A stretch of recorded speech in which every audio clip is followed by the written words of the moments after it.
so much fun, you know, and what's amazing is how fast they grow, and sometimes you just forget how little they were and how much they needed you for everything.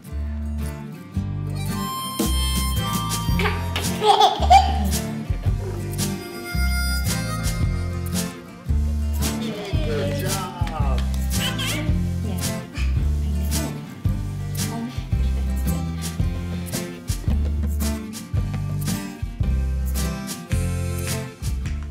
You think, oh, they can't move yet, they can't really, you know, you can hold his head up sort of, kind of, but that's about it. But they communicate with their body signals and their eyes and their, I mean, there's so much to them already. The eye contact with my son and kind of like looking into his eyes and getting to know him and him getting to know me, especially when he's tiny, was a huge part of our bonding process.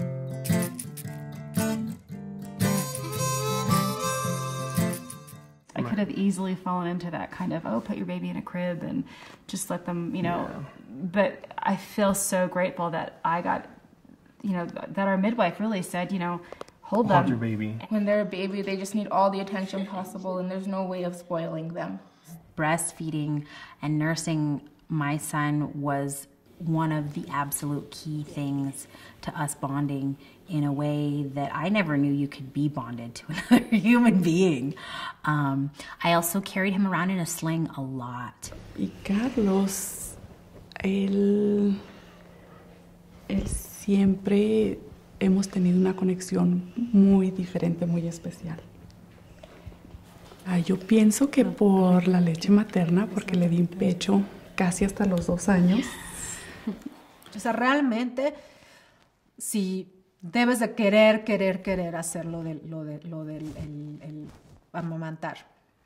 Yo realmente lo quería, sé de la importancia en todos sentidos y... You know, I was terrified about breastfeeding. I mean, I really, of all the horror stories that I heard, I was really anxious about it, and I basically just had to, you know, not think about it until, you know, there she was in my arms, and I'm amazed at how, not only, of course, it does a ton for her. I mean, she's getting good nutrition, and, you know, she's calm, and she's happy, and she feels secure, and she gets that bonding, but it's amazing what it does for the mom. I mean, it's helped me lose weight. It makes me calmer. It makes me happier. It's, you know, helped me bond with her. And It's a bond between me and him that I wouldn't trade for the world. And I'm glad that I didn't give up on breastfeeding for that.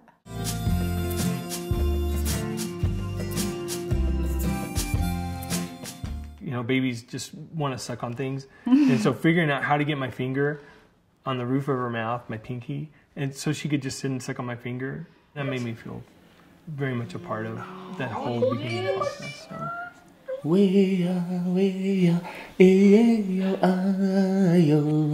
You just have to be with them and hold them and want to hold them. I think that's the biggest thing is holding them and talking to them or singing to them. That way they know your voice. Todos los bebés son muy diferentes. No es el mismo cuidado, no es lo mismo. A mi primer bebé le gusta ciertas cosas, a mi segundo bebé le gusta otras cosas. Every baby is different.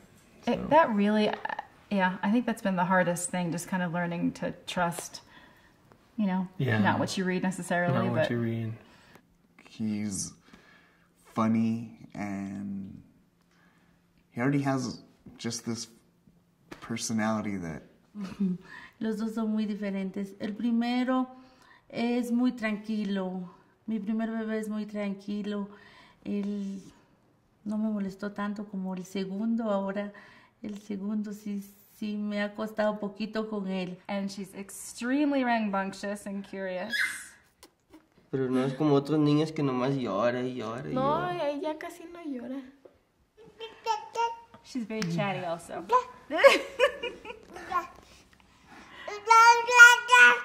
You know, you can see that personality very early on. The essence of them is still there. And it's just amazing to see how they evolve.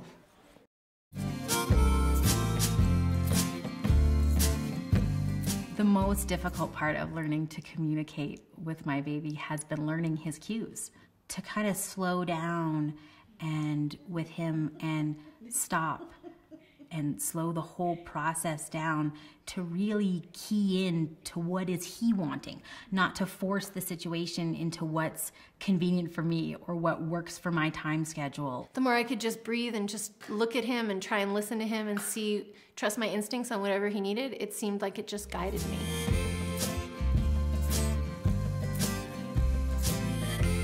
I don't think that she ever cries and just to cry, you know, you kind of go through this list of she's hungry, she's tired, wants to be held, she's dirty, yeah, you know, and... O cuando llora muy recio, tiene hambre. O está hecha del baño, ya la cambiamos.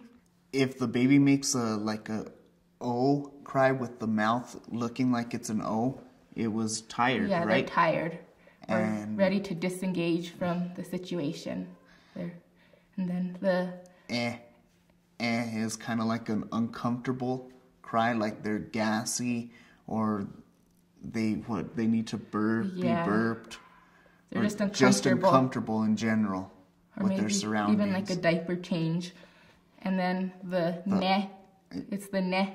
The ne. They're hungry, so it's time to feed them. And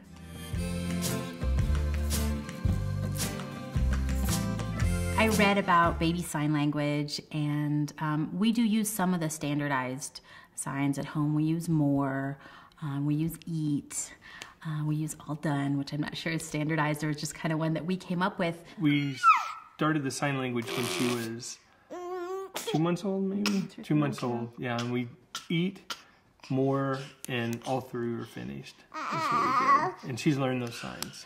But as we started to do those in repetition, I discovered that Kimo would come up with his own ways of communicating. He understands when I tell him more, but when he's hungry or thirsty, sometimes he'll sign it, but a lot of times he'll just tell me, and I'm like, oh, okay, all right, you need more food, you know?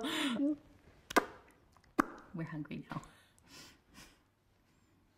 I think we should have to trust more. I think there's a lot of old school thinking around children that they can't tell us what they need and that we're supposed to just decide. And for us, you know, we've always been with Ocean in a super respectful way and treating him the way we want to treat each other. Everybody's different. You know, every family's different, every parenting style is different, but I really, you know, everyone has their own experience when they're pregnant, everyone has their own labor, and, you know, everyone gets a different kid. So I think what works for one family just doesn't necessarily work for another.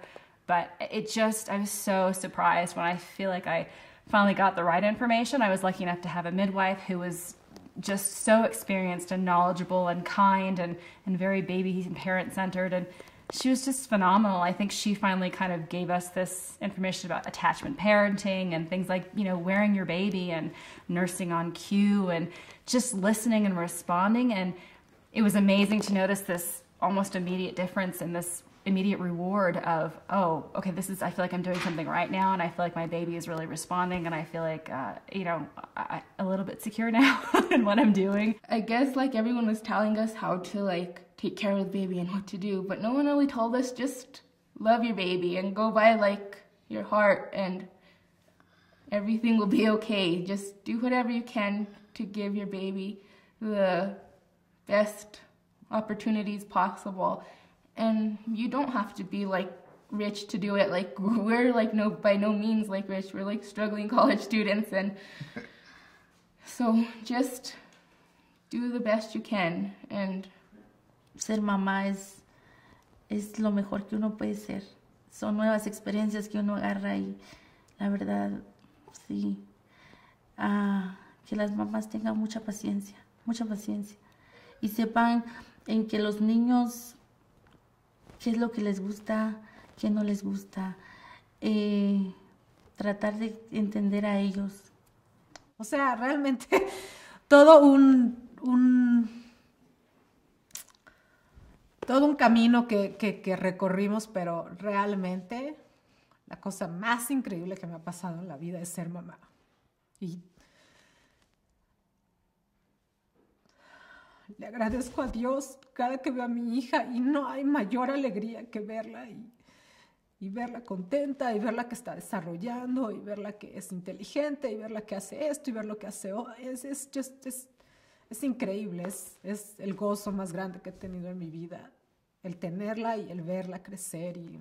It's a learning process, but like now that a year has gone by, we feel like really confident as parents, like, and it's just amazing to have seen him gone through each stage and knowing that we were able to do it for him.